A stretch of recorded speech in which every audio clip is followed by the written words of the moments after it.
बार्थलिन cyst एक swelling cystic structure vaginal opening में develop हो जाती है, क्योंकि जो बार्थोलिन ग्लैंड्स है उनका माउथ ऑब्स्ट्रक्ट हो जाता है, बंद हो जाता है। और बिकॉज माउथ बंद हो जाता है, इसकी वजह से वहां पे फ्लूइड पेंटअप हो जाता है, कलेक्ट हो जाता है। और जब वो फ्लूइड बाहर नहीं आ पाता है तो कलेक्शन के रूप में एक सिस्टिक स्ट्रक्चर डेवलप होती है। यूजुअली ये फ्लूइड वजाइना को लुब्रिकेट करने के लिए सिक्रीट किया जाता है बार्थोलिन ग्लैंड्स के द्वारा। इनिशियली एकदम स्टार्टिंग स्टेज में तो ये कई बार अननोटिस्ड रहता है, क्योंकि बहुत छोटी सी स्वेलिंग जैसे डेवलप होती है। जैसे जैसे वो थोड़ी बड़ी होती है तब पेशेंट के नोटिस में आता है, क्योंकि वजाइना के ओपनिंग के इंटरनल पार्ट की तरफ रहता है। जैसे ही थोड़ी सी बड़ी होती है तो पेशेंट को डिस्कम्फर्ट होता है, वॉक करने में दिक्कत होती है, सेक्सुअल इंटरकोर्स में पेन होने लगता है। और जब वो अननोटिस्ड या अनट्रीटेड रह जाता है तो वो जो अंदर का फ्लूइड कलेक्शन है उसमें इन्फेक्शन हो जाता है, पस भरने लगता है, तो वो एप्सिस का फॉर्म लेता है। और जब वो एप्सिस का फॉर्म लेता है तो सिवियर पेन होता है और डिस्कम्फर्ट भी काफी बढ़ जाता है। यूजुअली इन्फेक्शन से होता है, या कोई ट्रॉमा या इंजरी हो जाए तो उस वजह से हो सकता है।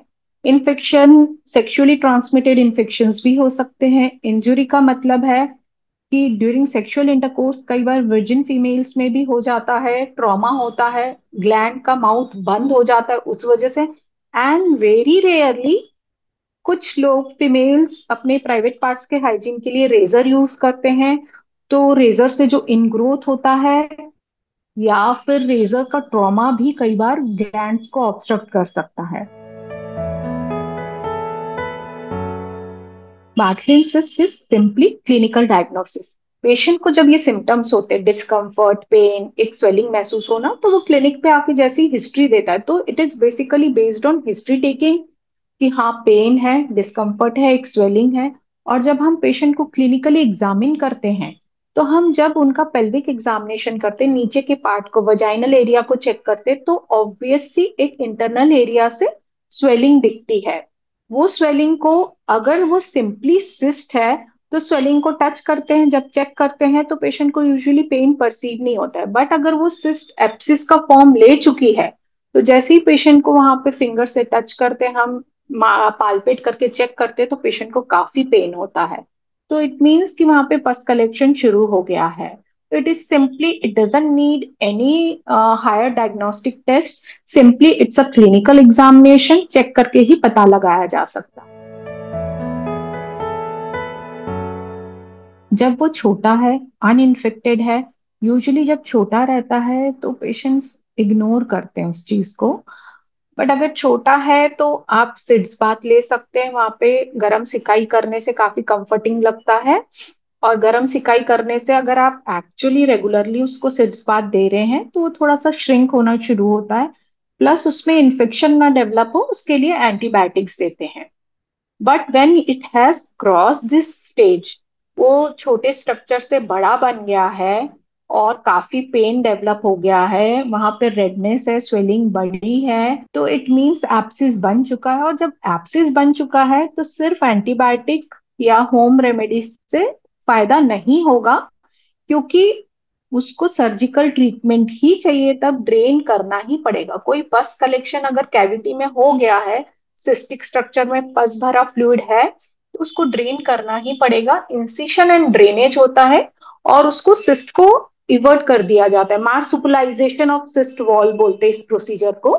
तो this is the main treatment जब पेशेंट एक्चुअली बहुत सिम्टोमेटिक है। अगर रिकरेंस बार बार सेम एरिया में हो रहा है ना, तो डेफिनेटली, अगर प्रॉपर ट्रीटमेंट के बाद भी हो रहा है तो डेफिनेटली ग्लैंड रिमूव करना पड़ता है। इट मीन्स कि पेशेंट हैज को टेंडेंसी है ना।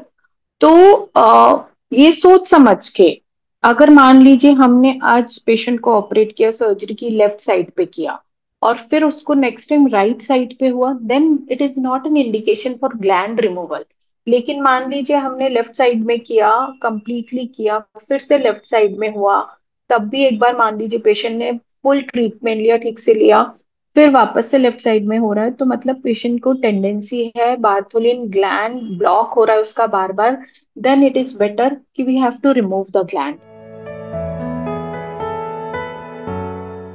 ये काफी एनलार्ज हो जाता है साइज में। हमारे पास आते हैं कई बार पेशेंट्स और वो बोलते हैं कि हमें डर लग रहा था, हमें समझ नहीं आ रहा था प्राइवेट पार्ट्स में कैसे ऐसा एक स्वेलिंग हो गया, तो इग्नोर कर रहे थे, they didn't take the treatment, they didn't turn up on time. तो काफी बड़ा हो जाता है। जब बड़ा हो जाता है तो वो आपके वजाइनल एरिया के एनाटॉमी को डिस्टॉर्ट करता है। कभी कभी वो अपने आप रप्चर हो जाता है, क्योंकि अंदर एप्सिस है, उसकी एक क्षमता है कैविटी को एक्सपैंड करने की। जब वो क्षमता खत्म हो जाती है, कैविटी वॉल और एक्सपैंड नहीं होती है, तो एप्सिस रप्चर हो जाता है, वो पस बहना शुरू हो जाता है।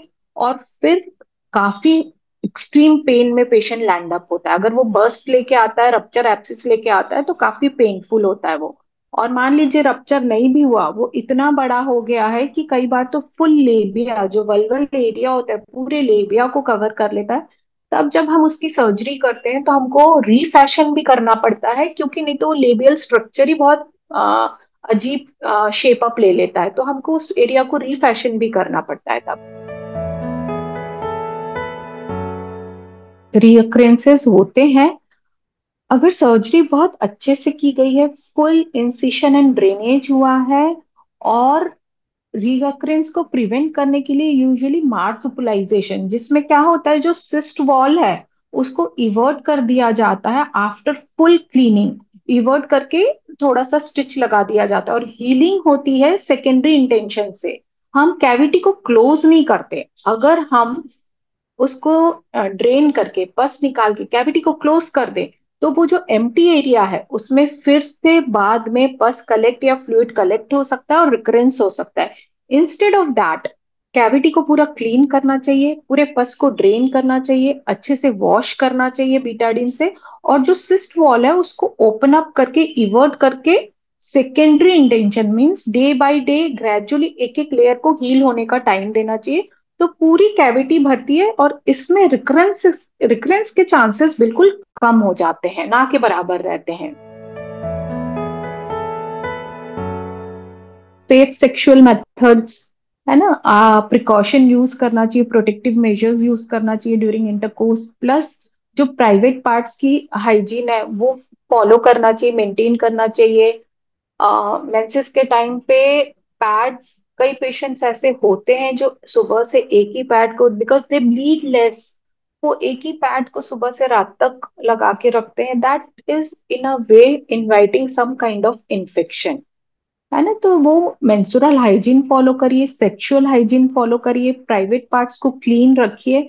And if you are prone to, कई बार देखते हैं पेशेंट्स को बॉइल्स बनते हैं जिनको बाल तोड़ बोलते हैं, अगर आप प्रोन है इस चीज के लिए तो रेजर को अवॉइड करें यूज करना, क्योंकि उससे फिर बाल तोड़ की बजाय आपके ग्लैंड्स भी ब्लॉक हो सकते हैं और बार्थोलिन सिस्ट बन सकता है। तो ये प्रिवेंटिव मेथड्स है। Plus yes, very good water intake is going to help you a lot.